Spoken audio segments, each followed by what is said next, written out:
Well, hi, and thanks so much for joining me here in my shop. Hey, I think it's time to play around with this radio a little bit. Poke around with it now that all of its paper capacitors are gone, so we know none of those are causing a problem anymore. And maybe we can pursue some interesting things here, such as that heterodyne tone that seems to come through every time I tune in a signal. And the other thing is this heated capacitor. What about this thing? I'm still quite interested in eliminating this, at least eliminating the heating part of it.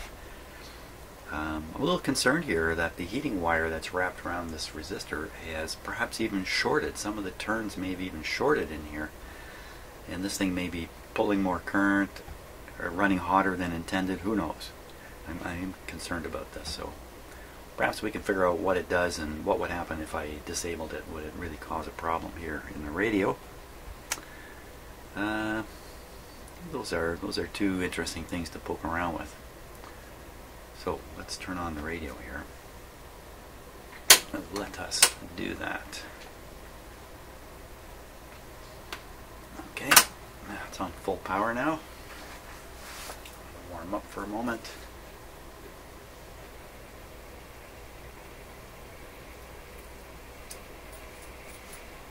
Now currently it's on a band, I'm pretty sure it's the AM band, but we'll make absolutely sure in a moment.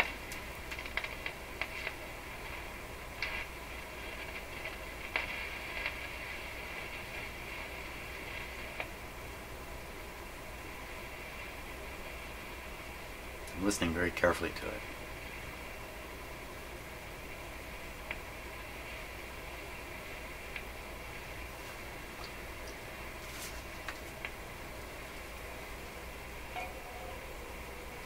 So I've grabbed a very weak piece of, this is actually shrink tubing. It's really floppy. I'm just going to tap tubes with it.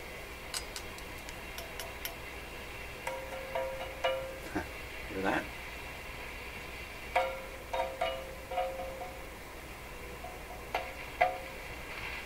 Okay, so lots of concern about this one particular tube here.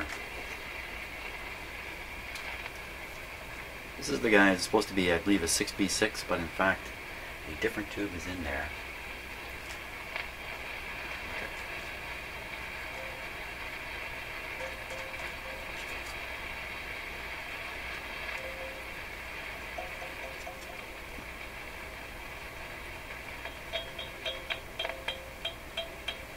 Wow, okay, lots of reasons to question that tube.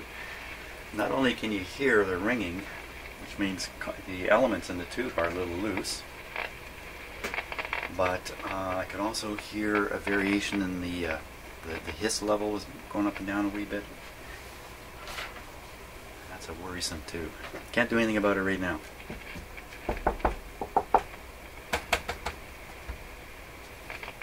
All that was with the volume turned right down too.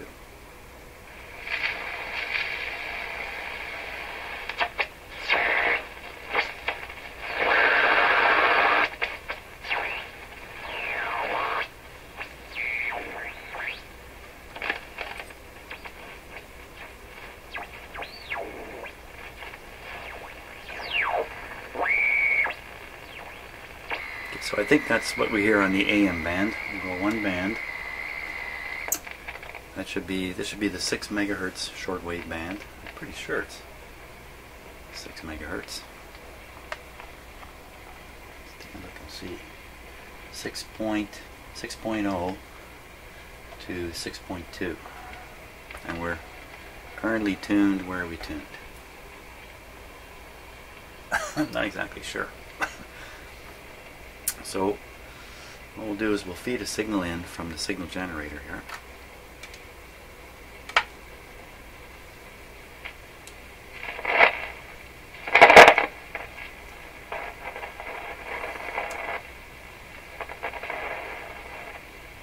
Very, very noisy volume.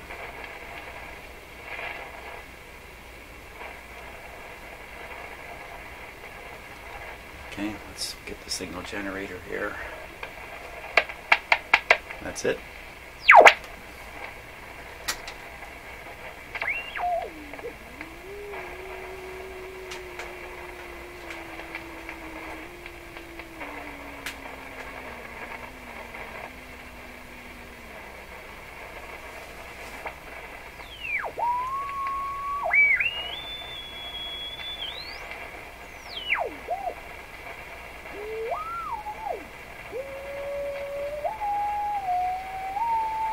Okay, don't know why I was doing that so much. Now we'll just listen to the pitch of the tone. If the pitch is changing, which it is, the radio is drifting. It won't be my signal generator that's drifting. There's no drift in the signal generator. Clearly there's a drift.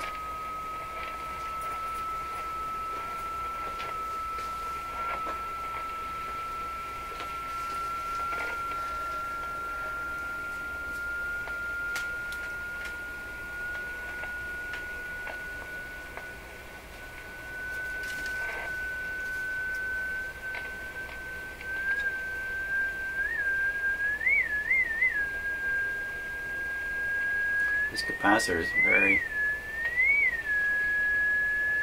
This one's doing nothing.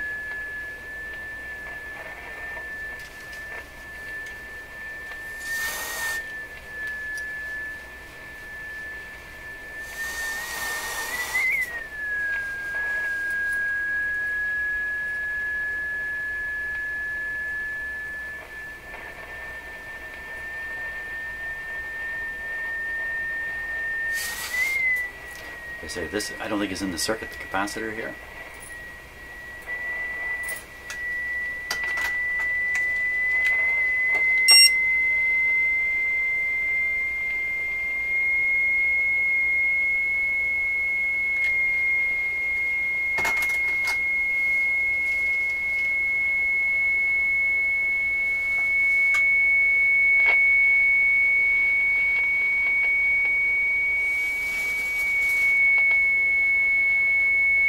See, that makes just a little bit of difference there.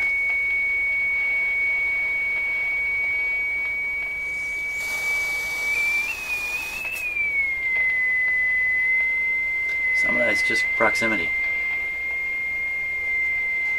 Oh, not much of it.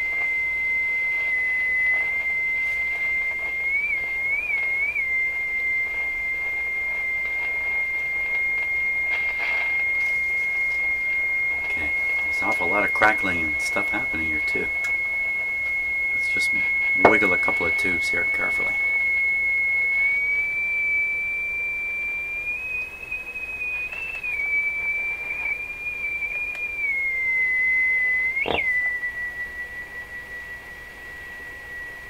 What happened there?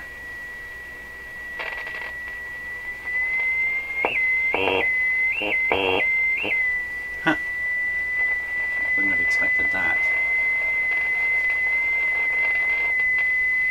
Here. Bear with me a sec while I switch cameras.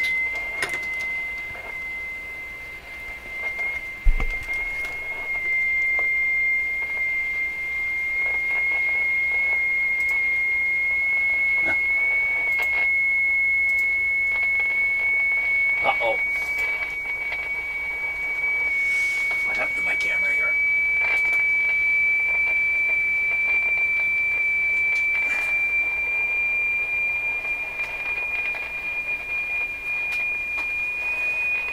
Let's try that.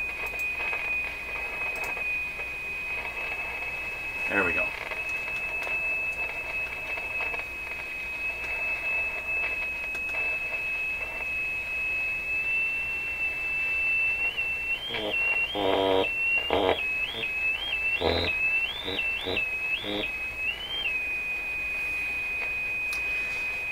Now this tube has shielding on it. It's a coating on the outside. And then I believe the coating is electrically connected to one of the pins, and then the pin becomes a ground point you can utilize in the radio. Let me turn this down a bit here. It's starting to get to me.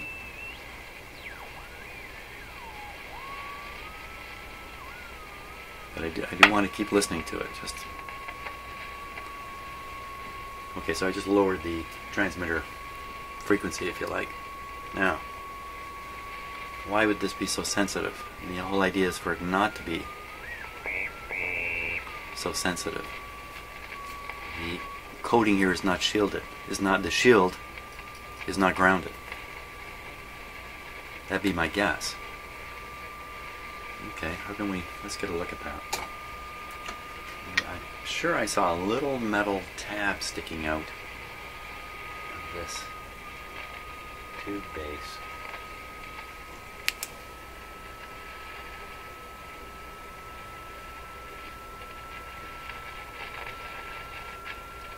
I think I see it.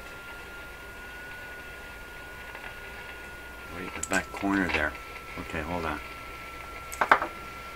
Everybody, hold on.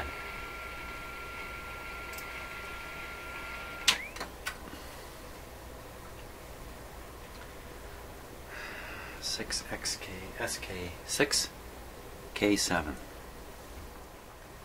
Okay, the 6K7. This one here. See, there's a very curious right here. This pin 1 is showing grounding to the chassis, and the suggestion is, by the way it's shown here, it's the shield on the outside of the tube. Pin 1. So what's going on with pin 1 in the radio? Pin 1 is completely covered in there, wouldn't you know it? Okay, first of all, is that weird contraption soldered to the pin there.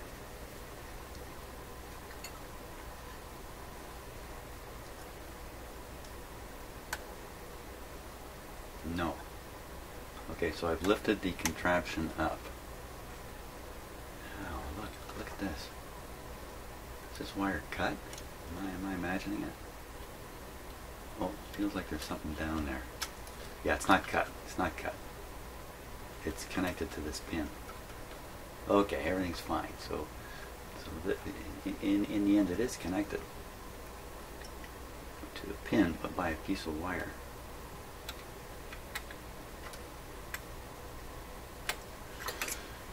Okay, now did we get this up high enough to see pin number 1?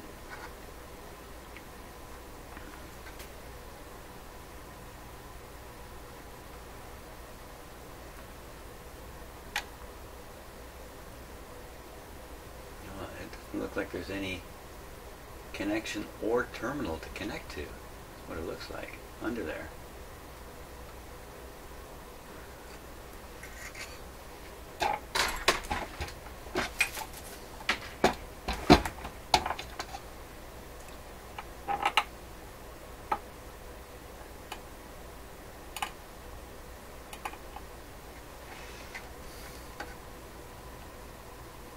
Really is pretty tricky to see under this thing. So there's the, there, got the pin just about center, well, I got it just about center of the screen there now.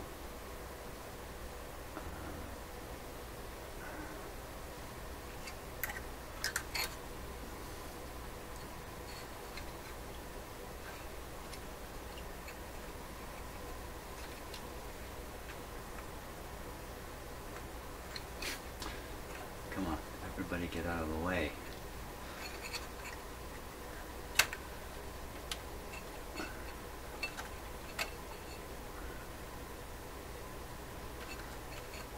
There is no number 1 terminal to solder to.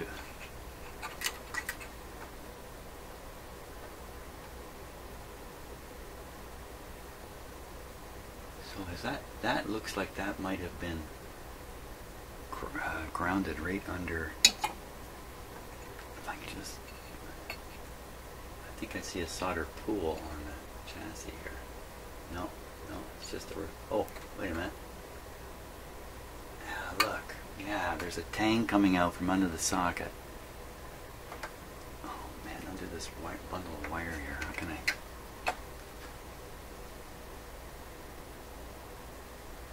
How can I see anything?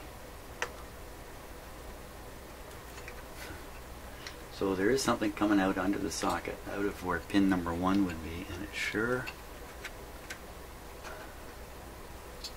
Let me powerhouse this stuff out of the way here.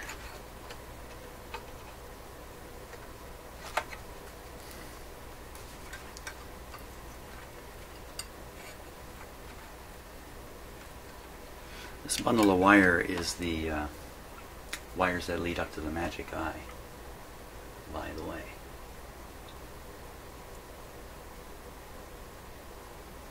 See, now there you can see. Oh, is that it? What happened here?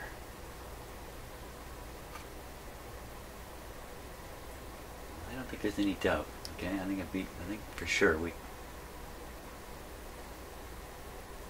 can say it's really hard to see, but under those wires there's a tang coming out from under the socket, and it looks like it's riveted and probably soldered. Come on, you two guys.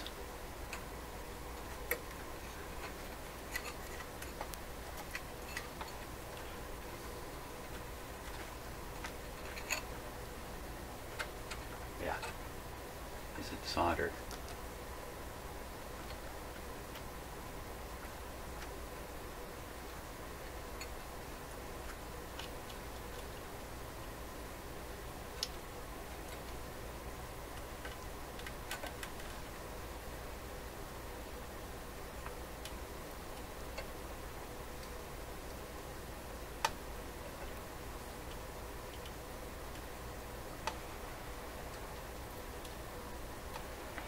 Doesn't look like a very good connection down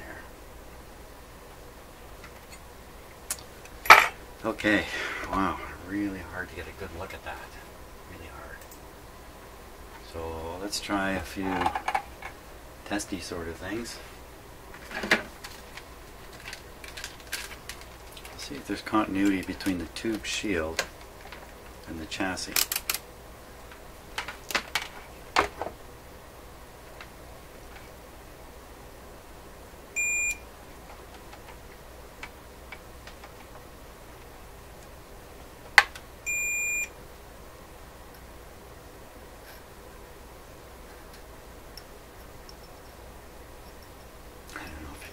I'm just dragging the let's try this. No, this is not a very effective thing to do.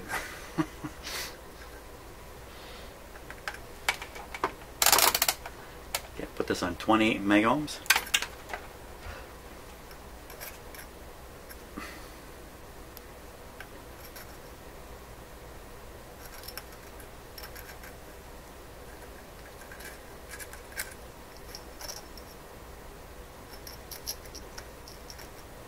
I saw it for a moment there. I'm just dragging it all over the surface of this tube.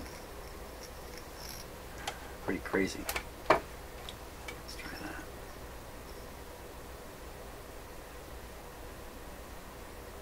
So that's touching the surface of the tube with meter probes, kind of randomly.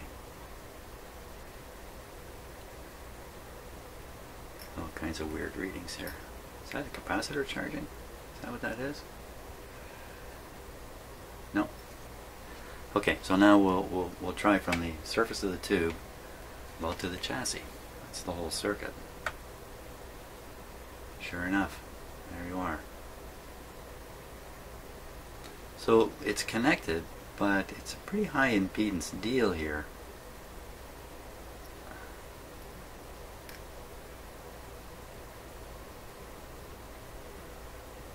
I've never done anything like this before, so.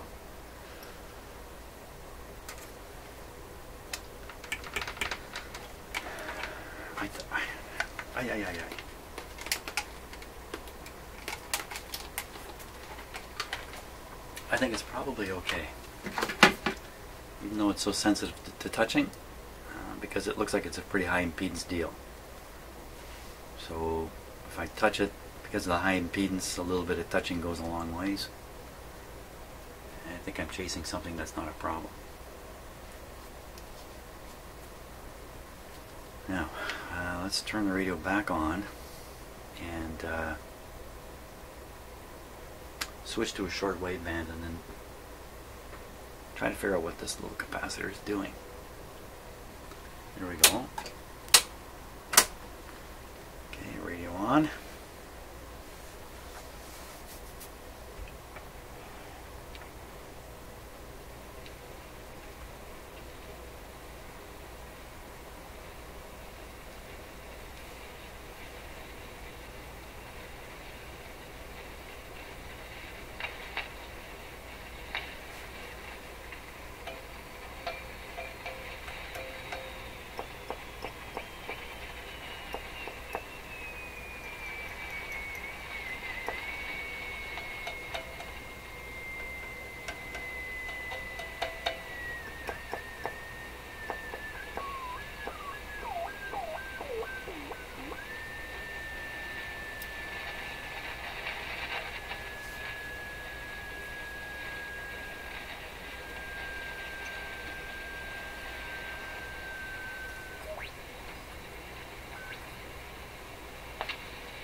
I am on a shortwave band.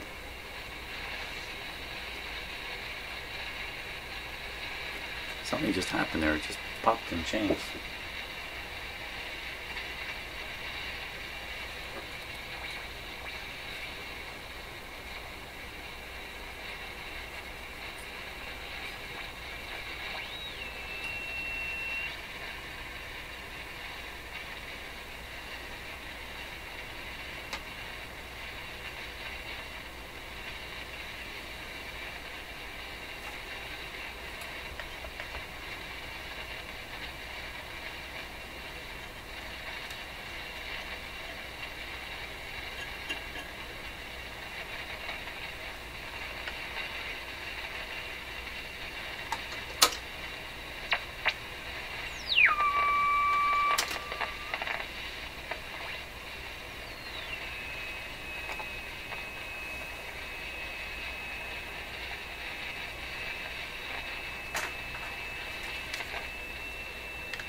$77, $82.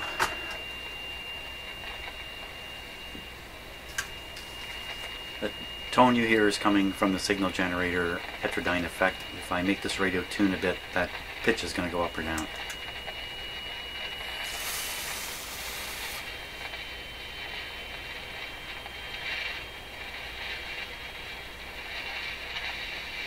Didn't change much.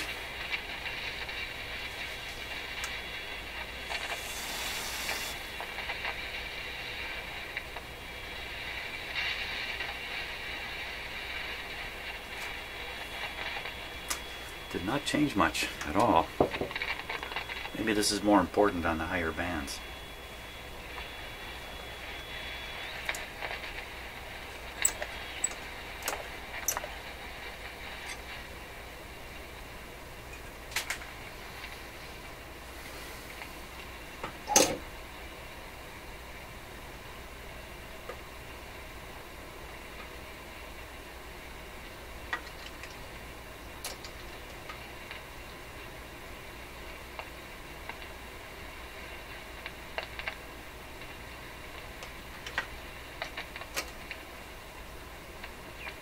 It's a very strong signal now too.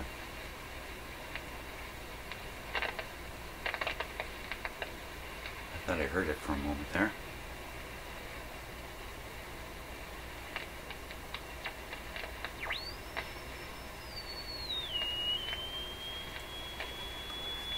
Okay, 14.9. That's a little odd. It's a little low. It's outside of the shortwave broadcast band. The radio shouldn't actually be tuning there, I don't think.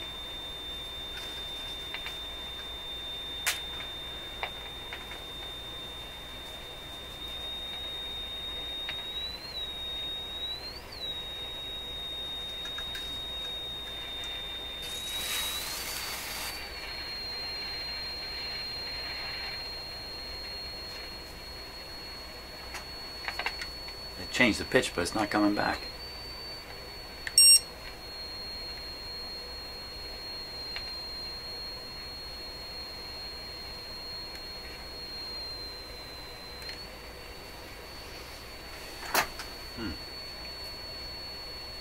So what in case you're lost as to what I'm trying to do, I'm trying to determine how sensitive the radio is to this heated capacitor deal here.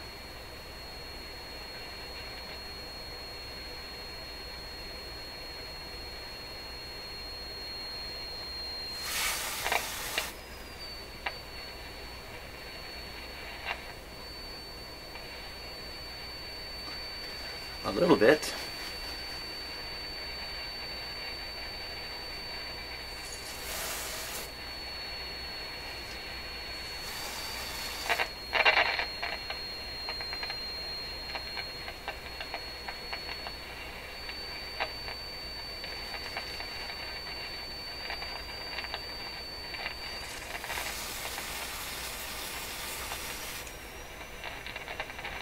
So I really cooled it down, and you can see it's gone way off frequency.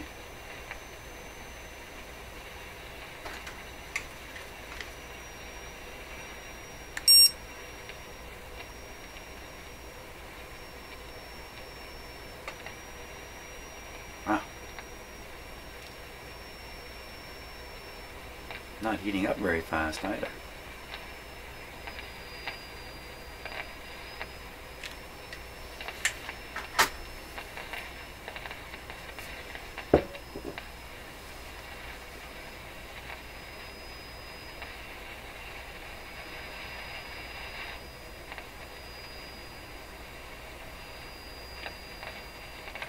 Bit of a slow process here because I gotta let things, you know, heat up, cool down.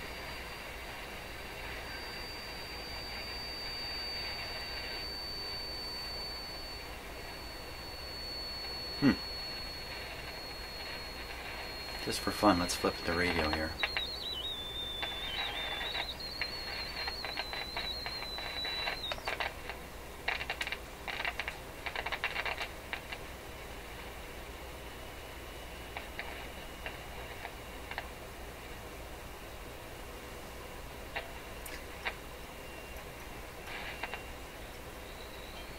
So now the only tubes that are involved really in what you're hearing are the two last tubes, the preamp detector tube and the output tube. And listen to it, it's making all the same stuff.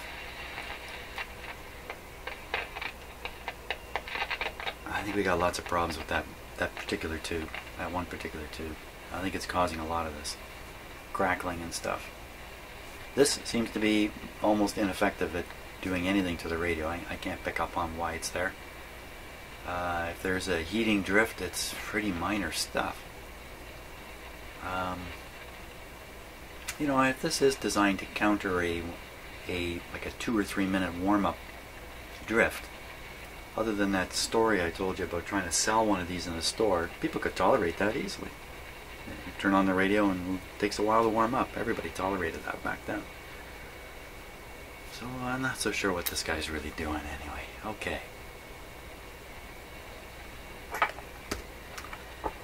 Now, what about that heterodyne sound?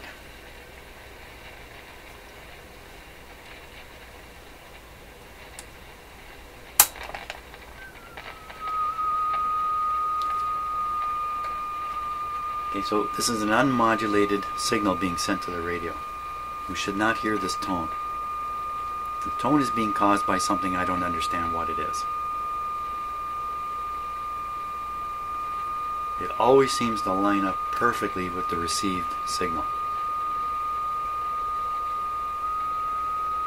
Did you hear that just pop there just now?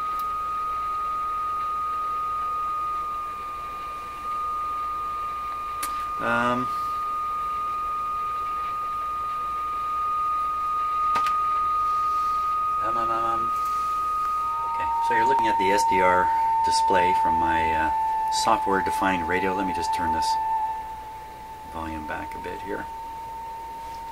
And it's hooked up to a very simple little coil antenna, a little sniffer coil if you like. I'm going to stick it in the back of the radio right now. Let's see what happens here. Aha! So, let me pull it out again.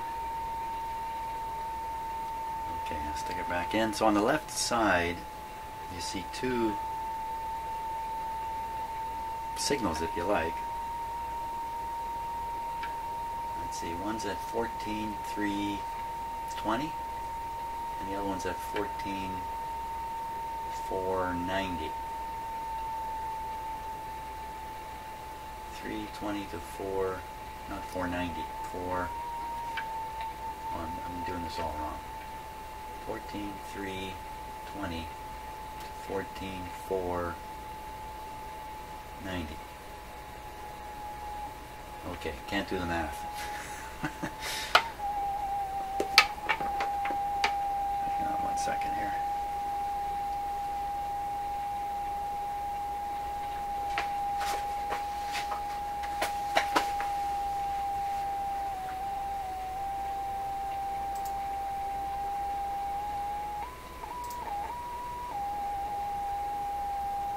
This is how dull I am. So it was 14,320. Actually, the higher one was 14,490.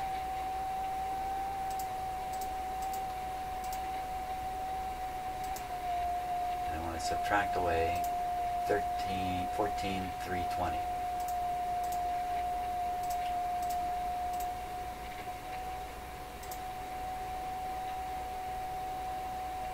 170 doesn't mean anything. 170.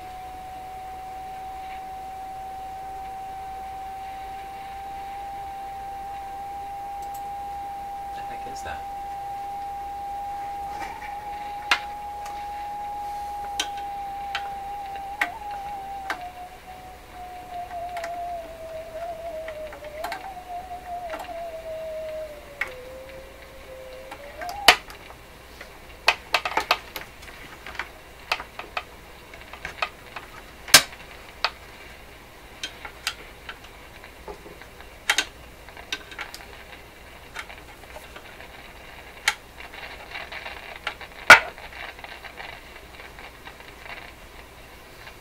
Oh, 14, look at this now, 14,300 to 14,500, that's 200. I'm looking for 450 or 900. Where do you get this from? 200. Let me tune this radio. Oh, okay. So,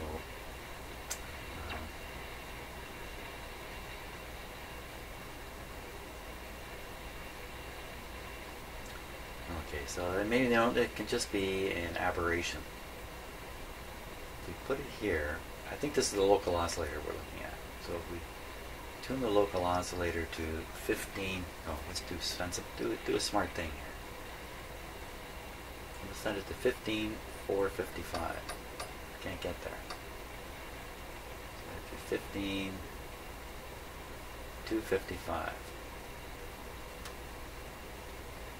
Now that should equate to 14,800 received signal. So if I tune in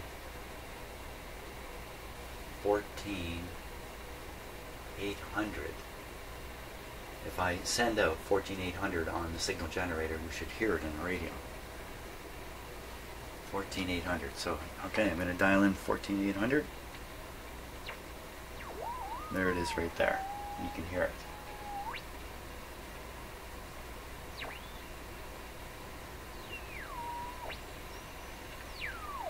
So we're looking at the local oscillator.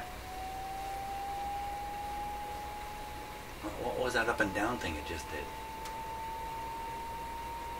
That. What's that? What was that? I'm just standing here.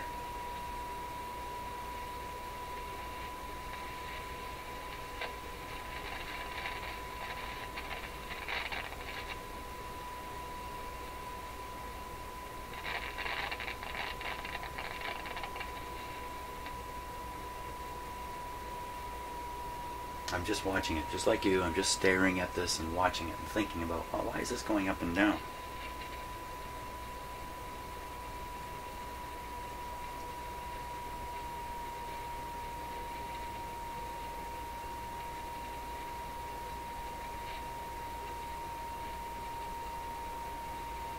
There it goes.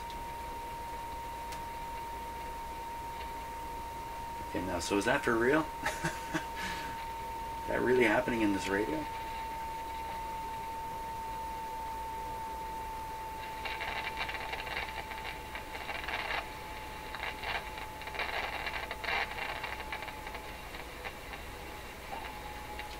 So you can hear there's also a drift. Because the, oh, it's back. I was going to say the pitch changed.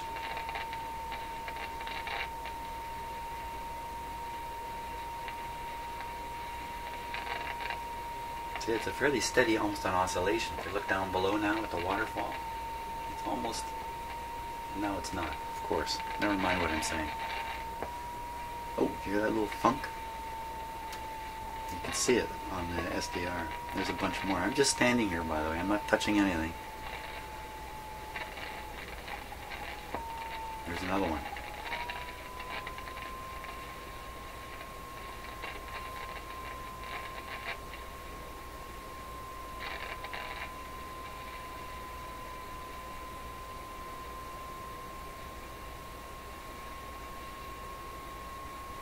Now it's really strong in the pitches. Never mind.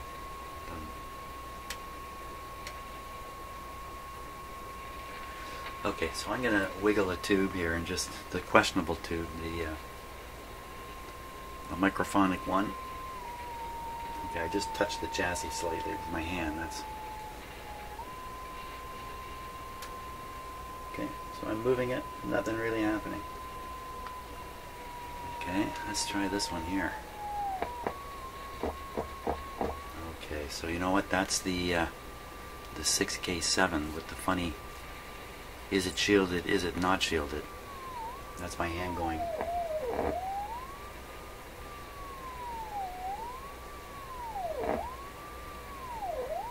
It's my hand doing that close to the vacuum tube. I just get the impression that the shield on the tube is not properly grounded. Now what I think I see I see something else here. Come look at this. What I think I'm seeing here. This, I can't touch anything now. This terminal has a wire sticking out, and the wire appears to have grounded down to the chassis.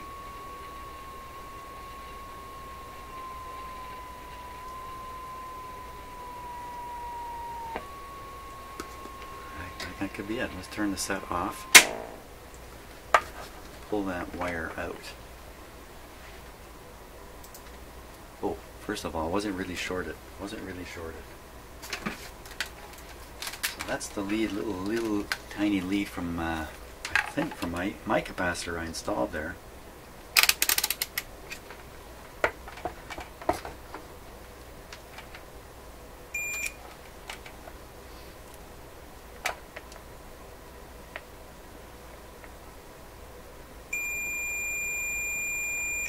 I don't think that's supposed to be like that. Okay, I'll bend back that lead. How do you like that, eh? See, yeah, I could really feel it. So this terminal got pushed over, and that brought this little wire tail into contact. I think that was grounded out. I think that was grounded out. Okay, now what? Now what's going to happen? Everything's going to be normal now. That will be the entire problem with this radio. Solved. This is the little antenna I'm using, and down here is the oscillator coil for AM band, and that's where I've got this sitting. And as usual, the oscillator signal is so strong you can pick it up all over the place here, so not so critical where I put it. So it seems, let's turn the radio back on, volume down, power on. Okay, let her warm up.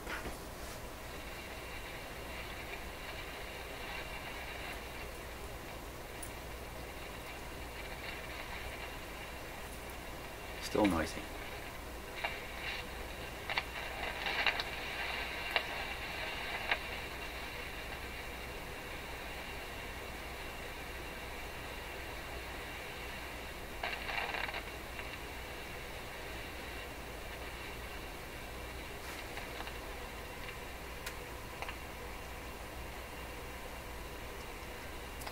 So what I'm thinking is, in the tube elements as they warm up, they're slipping or sliding across each other. Something is happening like that.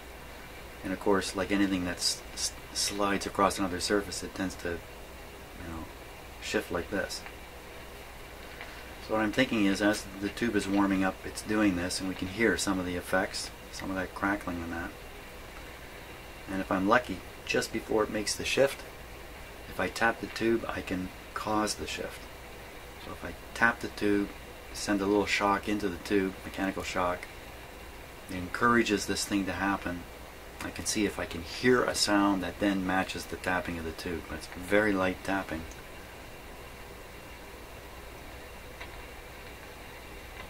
The answer might be this radio's not working at all anymore. Turn it up here. Oh, there it is. Ooh, what was that big ronk, ronk? What are those? Say, new sounds. Quick to the SDR. Oh, look at it go.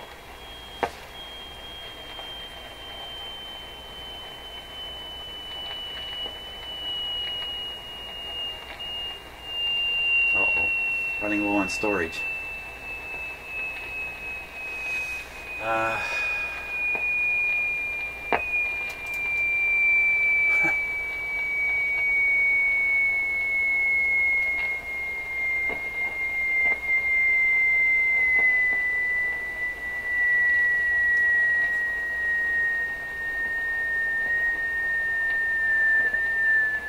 It's just too cool to look at on the display here.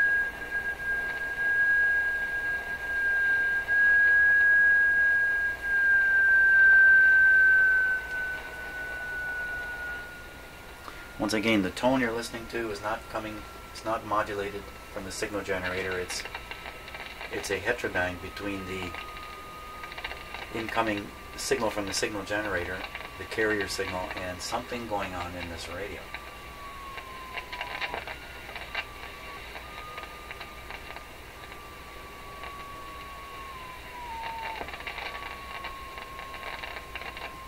So, okay. So I think what I'm going to do is I'm going to hunt down, I got to hunt down another tube for it and resolve whether this, I'll try and get a couple of tubes here that we can replace and play around with.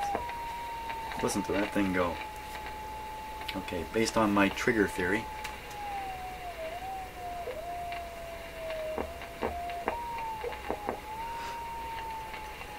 then it would be the 6K7 is very sensitive.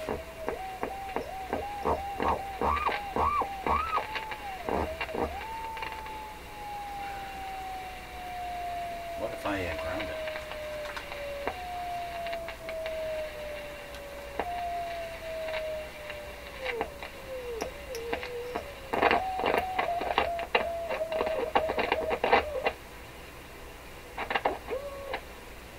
That's the ground on.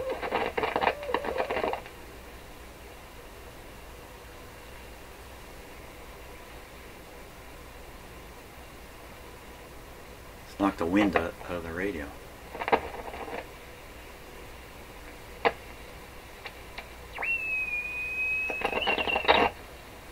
Huh.